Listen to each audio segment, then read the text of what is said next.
Alors, dans la vidéo précédente, nous avons défini le type structuré élément et nous avons fait un exemple d'utilisation de ce type-là. Maintenant, nous allions voir quelles sont les différentes opérations principales à mettre en place pour le traitement du list chainé.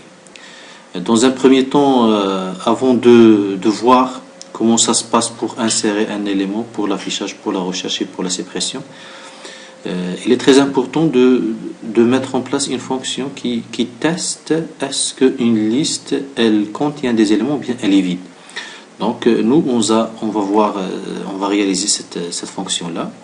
Cette fonction bien sûr elle doit retourner un entier, c'est-à-dire nous allons dire retourne 1 si elle est vide, donc elle va retourner un entier, et elle retourne 0 si elle est pleine, c'est-à-dire elle n'est pas vide, parce que la fonction est vide.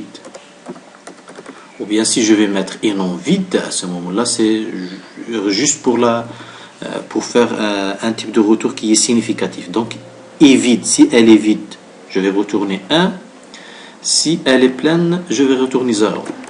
Je teste bien sûr sur une adresse, parce que ma liste, comme vu dans la vidéo précédente, elle est représentée par sa première adresse.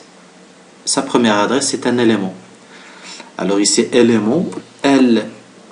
Donc, tout simplement, je teste if bien sûr L égale nul. À ce moment-là, elle est vide, c'est-à-dire return 1. Sinon, return 0. Ici, c'est pas la peine de mettre un else parce que si elle est vide, elle va directement retourner ça. Si elle n'est pas vide, elle passe à la deuxième instruction.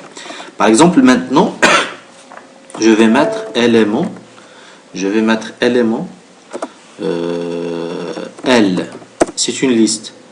Bien sûr, ça, même si c'est une liste vide, par contre, j'ai pas mentionné que L égale nul. Alors, si je vais mettre, par exemple, print if, ou bien je vais recevoir la valeur retournée, par exemple int, par exemple v, c'est vide ou pas, int v, je vais mettre v égale est vide.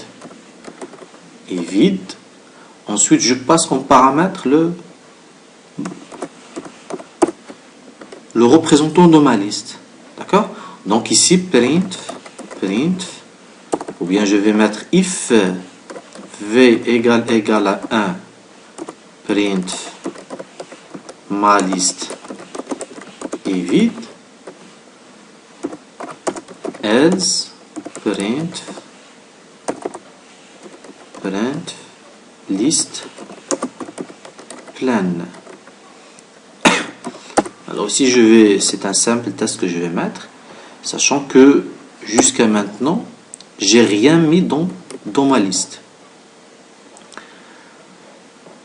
pleine. Par contre, normalement, jusqu'à maintenant, j'ai pas ajouté d'éléments. Pourquoi? Parce que au moment de la création de L, il faut obligatoirement l'initialiser à nul. Maintenant, qu'est-ce que je vais mettre? Si il va retourner la liste, ma liste est vide.